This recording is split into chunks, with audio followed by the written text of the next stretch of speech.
This is a bit stressful talking about all my failures. Yep. Hey everyone, welcome back to the Going Zero Waste YouTube channel. I'm Katherine Kellogg, and today we're going to be talking about how I utterly and completely failed at zero waste living.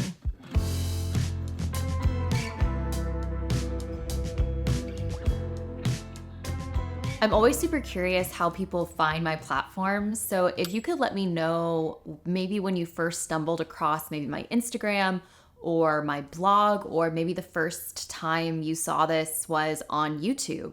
But my whole identity has been very much hitched to going zero waste. Hence the name of all of these platforms. I remember when I joined the Zero Waste Bloggers Network, and I was one of the first people to start blogging about this topic. I, of course, followed the trash jar trend. This was all of my trash for 2 years, approximately, about all the trash that I created. And I did that by reducing packaging in any way possible. So I lived in San Francisco at the time, or right outside of San Francisco, and I just had access to so many amazing package-free things. However, what you didn't see as part of that was it took a lot of effort.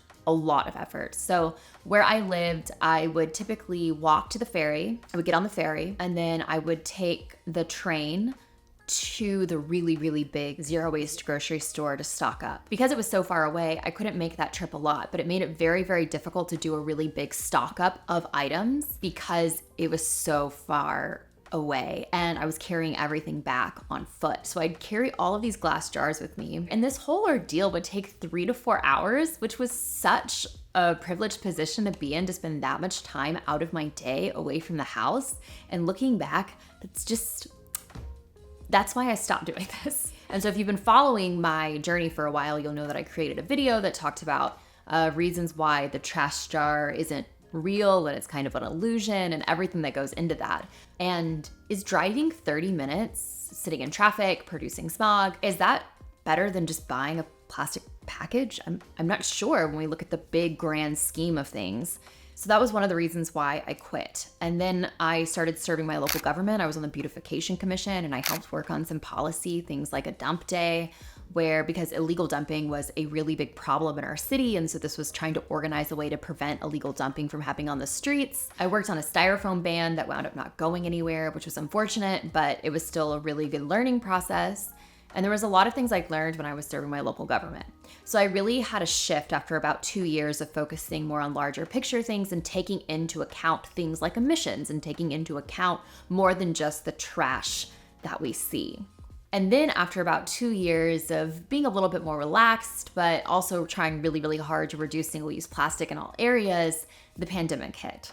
In 2007, San Francisco was the first major city to ban plastic bags. And they had a major reversal during 2020 and said no more reusable bags, we're going back to plastic. Because we just didn't know a lot about what was happening, so we were just going to all single-use plastics. And that changed everything.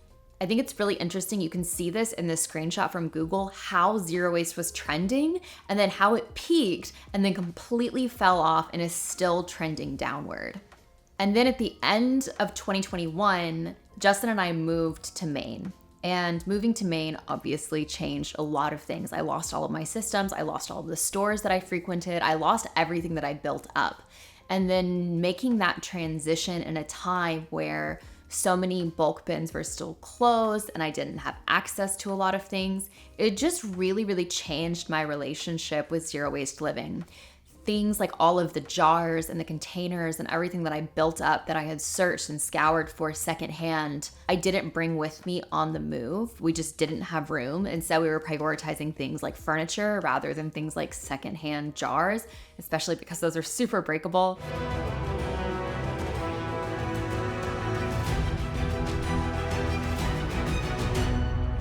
We only have 9 kitchen cabinets and we don't even have a pantry. We're currently using the hutch for dishes in the dining room as our pantry right now, but we just don't have a ton of room, and there certainly wasn't room to store all of the jars that I had accumulated and amassed over the years. So I haven't gone on a zero waste grocery shopping trip probably since maybe January of 2020 or February of 2020. That's probably the last time that I went and really focused on getting my groceries package free.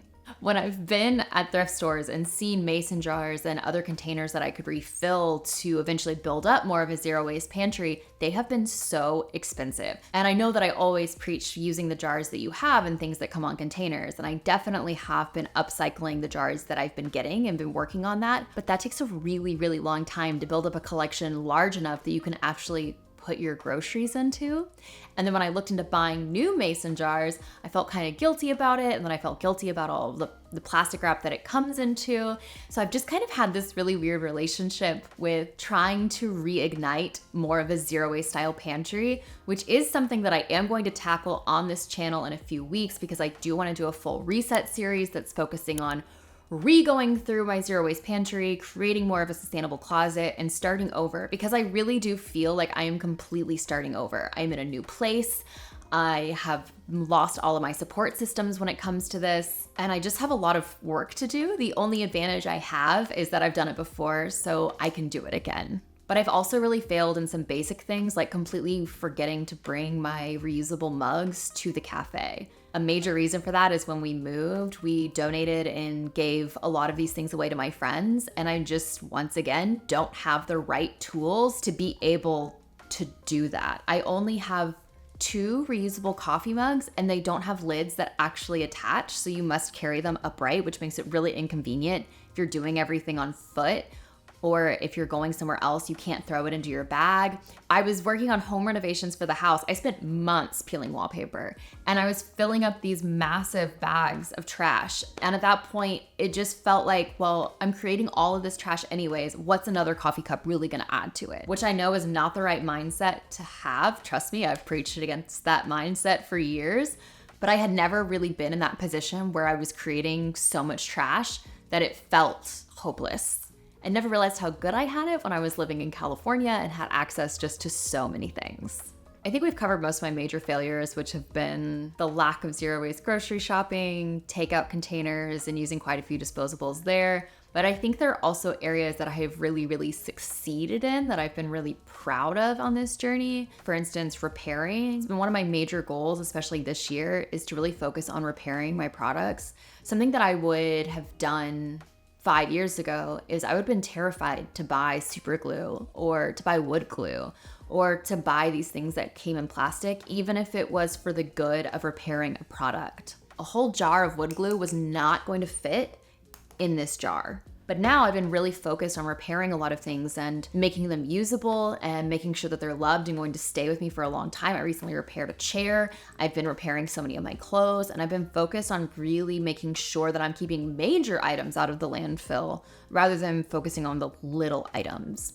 I've also been restoring this old house. Yes, peeling wallpaper created a lot of trash and waste, and doing home renovations does create a lot of trash and waste, but we're making decisions and choices that are going to be a lot more timeless and are going to ensure that it's preventing a lot of waste in the future. And being a homeowner, I think, is taking care of and respecting the property that you're in and making sure that the choices you're making are going to last for a really long time, and trying to prevent things from going to the landfill in the future by making sure that you're choosing things that are really well made.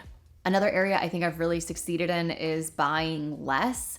I really haven't bought many clothes. I have been buying quite a few home furnishings, but almost all of those have been sourced secondhand. There's a video I did on some antique furniture that I've picked up that I really love and am able to bring into the house. So I think there's a lot of the zero waste principles that I'm still applying to my everyday life, and I think they're almost in a bigger, broader sense of the term rather than just focusing on a little bit of packaging waste. However, I do still think that packaging waste is important, so I hope that you'll join me as I start resetting and start creating new goals and setting my house up and creating these new systems to reduce plastic waste in the house overall. If you enjoyed this video, please give it a thumbs up and make sure that you follow along if you want to see all of the ways that I have failed and hope to succeed in the future. And maybe there are some places you've dropped the ball on too. Let me know down in the comments. I'd love to read those and respond. And that's the end of the video. I think that's the end of the video. I think we're done.